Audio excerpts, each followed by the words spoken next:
이재명 대통령이 내일 중동 상황과 관련해 우리 경제와 물가 상황을 점검하기 위한 비상경제 점검회의를 주재합니다. 회의에는 재정경제부와 산업통상부, 기후에너지부, 기획예산처, 공정거래위원회, 국세청 등이 참석할 예정입니다. 이 대통령은 중동발 불확실성 증대에 따른 국제금융시장과 유가 등의 변동 상황, 증시와 환율 등을 두루 점검하고 대책을 논의할 거로 보입니다. 또 석유 최고 가격 지정제, 기름값 담합, 바가지 단속 현안 등 이 대통령이 최근 검토를 지시했던 내용도 다뤄질 거로 관측됩니다. 이재명 대통령이 어제 중동 상황을 악용한 휘발유값 담합을 지적한 데 이어 오늘도 관련 발언을 내놨습니다. 담합과 가격 조작은 대국민 중대 범죄라며 그 대가가 얼마나 큰지도 알게 될 거라고 경고했는데요. 정부는 오늘부터 합동반을 꾸려 전국 주유소의 위법 여부를 전면 점검하겠다고 밝혔습니다. 청와대 연결합니다. 홍민기 기자, 이재명 대통령의 발언 자세히 전해주시죠. 네, 이재명 대통령은 조금 전인 오전 8시 반쯤 SNS에 언론 보도를 하나 공유했습니다. 미국과 이란 전쟁 발발 이후 닷새 만에 휘발유 값을 140원 올린 정유업계가 이 대통령의 가격 상한제 발언에 대응책 마련에 나섰다는 내용인데요. 이 대통령은 이를 두고 담합과 가격 조작은 대국민 중대범죄라며 그 대가가 얼마나 큰지 곧 알게 될 거라고 적었습니다. 일부 기업들이 범법 행위로 큰 돈을 벌며 국민에게 고통을 주고도 정치권과 유착해 무마하던 야만의 시대는 끝났다고도 강조했습니다. 그러면서 합법적 수단을 총동원해 경제 영역에서도 비정상의 정상화를 반드시 이뤄내겠다고 못박았습니다. 앞서 어제 이 대통령은 중동 상황을 점검하기 위해 연 임시국무회의에서도 국내 유가 급등에 강한 경고를 보냈습니다. 아직 유류 공급에 심각한 차질이 빚어진 것도 아닌데 가격이 폭등했다며 불안정한 시장 상황을 악용해 폭리를 취하려는 세력이 있다고 질타했는데요. 담합 단속에는 시간이 걸리는 만큼 기름값의 최고 가격을 지정하는 것이 지금으로선 가장 신속한 조치라며 너무 망설이지 말라고 언급하기도 했습니다. 구윤철 재정경제부 장관도 집중 점검을 통해 기름값 등 민생물가 특별관리 품목과 관련한 불공정 행위를 엄단하겠다고 강조했습니다. 구 장관은 오늘 오전 열린 여당과 실무당정협의에 참석해 오늘부터 정부 합동반이 주유소들을 직접 방문해 폭리 여부를 전면 점검하고 법을 위반한 경우 무관용 원칙으로 할 수 있는 최대한의 조치를 하겠다고 밝혔습니다. 지금까지 청와대에서 YTN 홍민기입니다. 이재명 대통령은 외부의 위기를 극복하기 위해선 마약 범죄, 부동산 불법 행위 등 7대 비정상을 정상화해야 한다고 강조했습니다. 특히 최근 기름값 바가지 현상을 겨냥해 부당 이득을 취하다 걸리면 패가망신한다는 인식을 심어야 한다라고 강조했는데요. 청와대 연결해서 자세히 알아보겠습니다. 홍민기 기자, 이 대통령의 발언 자세하게 전해주시죠. 네, 이재명 대통령은 오늘 오전 청와대에서 수석 보좌관 회의를 주재했습니다. 중동 지역 위기가 우리 민생에 미칠 영향을 최소화하기 위해 가용한 정책 수단을 총동원해야 한다고 언급했는데요. 외부의 위기를 넘어서기 위해선 규칙을 어기면 이익을 얻고 규칙을 지키면 오히려 손해를 보는 비정상의 시대를 반드시 끝내야 한다고 강조했습니다. 특히 부당한 이득을 취하려다가 걸리면 패가망신할 수도 있다는 인식이 자리 잡도록 해야 한다고 주문했습니다. 그러면서 국민 실생활에 영향이 큰 7대 비정상을 직접 거론했는데요. 마약 범죄, 공직 부패, 전화 금융 사기, 부동산 불법 행위, 고액 악성 체납, 주가 조작, 중대재해 등 7가지를 들며 이를 정상화하는 데 최대한 속도를 내야 한다고 말했습니다. 제도 자체는 잘 정비돼 있지만 작동하지 않는 경우가 많다며 기존 제도를 잘 집행하고 필요하다면 제도 정비에도 나서달라고 당부했습니다. 이 대통령은 또 최근 기름값 급등 문제를 다시 거론하며 공동체의 어려움을 이용해 부당한 폭리를 취하는 반사회적 악행은 엄정하게 대처해야 한다고 목소리를 높였습니다. 이 대통령은 앞서 어제 국무회의에선 유가 최고 가격 지정제를 언급했고 오늘 오전엔 SNS를 통해 담합 가격 조작의 대가가 얼마나 큰지 알게 될 거라고 경고하기도 했습니다. 이어 이번엔 7대 비정상을 직접 거론하며 한 발 더 나간 건데 국제 정세로 인한 우리 경제 불안을 사회 인식과 제도 개혁의 기회로 삼겠다는 의지를 드러낸 걸로 풀이됩니다. 지금까지 청와대에서 전해드렸습니다. 미국과 이란 전쟁에 국제유가가 다시 상승하며 경제 불확실성을 커지게 하고 있습니다. 국내 기름값도 급등하며 서울 휘발유 가격은 3년 7개월 만에 1,900원을 넘어섰는데요. 전쟁 리스크에 따른 경제 상황과 전망, 김민균 서강대학교 경영학부 교수와 함께 이야기 나눠봅니다. 안녕하십니까? 네, 안녕하십니까? 자, 국제유가가 지금 다시 오름세를 보이고 있습니다. 이란이 걸프 해역에 정박 중이던 유조선을 공격하면서 지금 이런 상태가 벌어진 거죠? 일단 가장 중요한 포인트 중에 하나는 전쟁이 일어나게 되면서 호르무즈 해협이 사실상 거의 봉쇄가 됐기 때문에 예. 일단 중요한 건 유조선이 원유의 어떤 그런 수송을 담당해야 하는 입장에서 봤을 때 막혀버렸기 때문에 일단 원유의 어떤 그런 가격의 상승은 뭐 어쩔 수 없는 지금 상황이라고 볼 수 있고요. 예. 물론 뭐 근본적인 여러 가지 이슈는 뭐 전쟁이 끝나야 예. 원유값이 어떤 그런 안정감을 찾겠지만 일단은 중요한 것은 이 호르무즈 해협의 봉쇄는 어쩔 수 없이 또 에너지 가격이라든가 원유 가격의 어떤 상승을 불러일으킬 예. 수밖에 없다라고 생각이 듭니다. 예, 유가가 이렇게 급등하니까 트럼프 행정부도 안정 조치를 지금 발표했는데 추가 조치들을 한번 좀 안내해 주실까요? 뭐 여러 가지 조치들을 많이 얘기를 했습니다. 네. 이제 처음은 아무래도 이제 뭐 일단은 전쟁의 어떤 그런 위협이기 때문에 유선들이 어떤 그런 안전하게 호르무즈 해협을 어떤 그런 건너갈 수 있게 어떤 그런 안전 조치나 뭐 호위 조치를 한다고 하지만 사실상 현재 상황에서는 그거는 거의 이제 실효성이 좀 힘든 어떤 예. 그런 조치 중에 하나고요. 그리고 두 번째로는 아무래도 이제 산유국들의 오펙에서 아무래도 이제 산유량을 증가시키는 어떤 그런 방안이 있긴 한데. 예.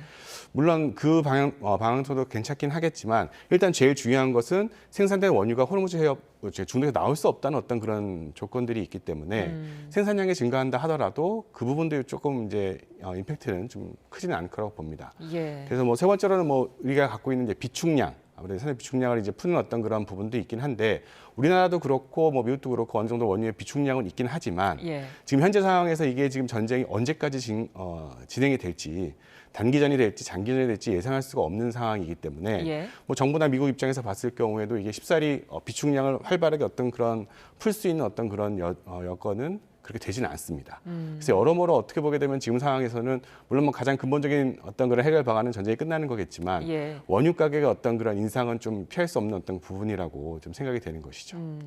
추가 조치가 나온다고 해도 어떤 실효성이 있겠다고 보기는 어렵다고 전망하시는 겁니까? 지금 아무래도 그 유가의 어떤 그런 인상하고 전쟁 상황하고 솔직히 직결되는 상황이거든요. 예. 예를 들어서 미국이 확실하게 호르무즈 해협을 안전하게 완벽하게 장악을 해서 유조선들이 안전하게 드나들 수 있다라고 하게 되면 예. 솔직히 그 부분이 제일 어떤 이상적인 현상이거든요. 근데 지금은 어떻게 보게 되면은 전쟁 중이고 또 호르무즈 해협에 대한 언적 컨트롤이 미국이 가질 수 없고 이란이 어떤 그런 유조선을 파괴한다거나 완벽하게 어떤 그런 봉쇄하는 상황이기 때문에 이제 그런 어떤 그런 시간적인 어떤 그런 기다림도 필요하게 되고요.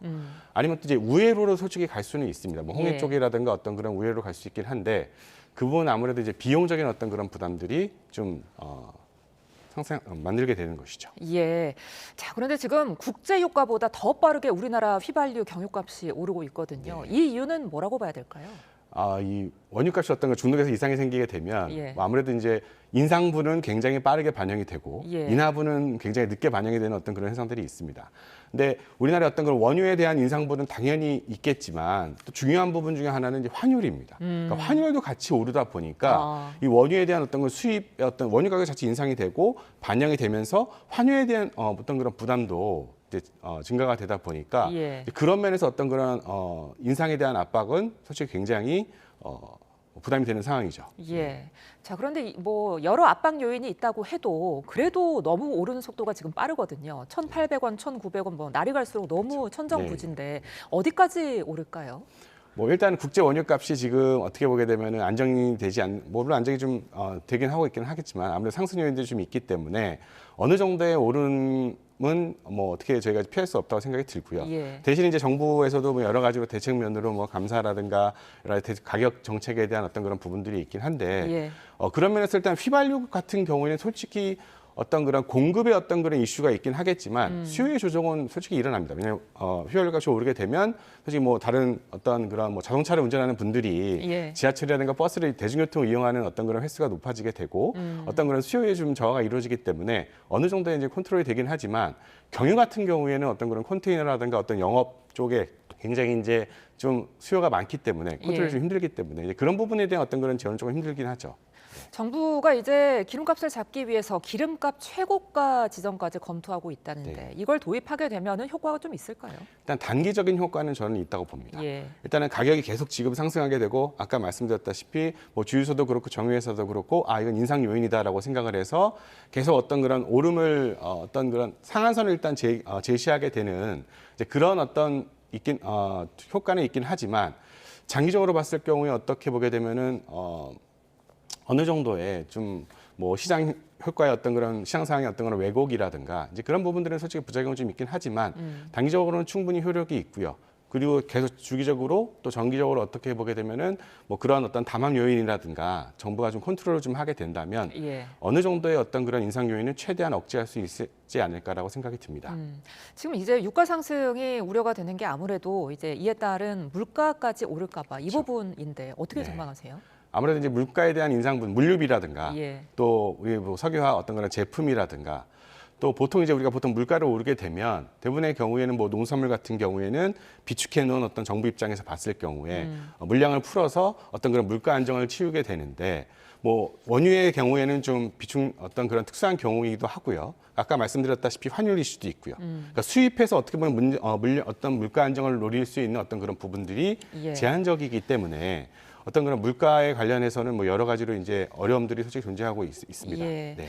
자, 주식 시장도 좀 살펴보겠습니다. 코스피와 코스닥이 오늘도 지금 롤러코스터 장세를 보이고 있는데 우리나라 주식이 유독 이렇게 출렁이는 이유는 뭐라고 보고 계세요? 아무래도 이제 외국인의 어떤 그런 변동성이 굉장히 크고요.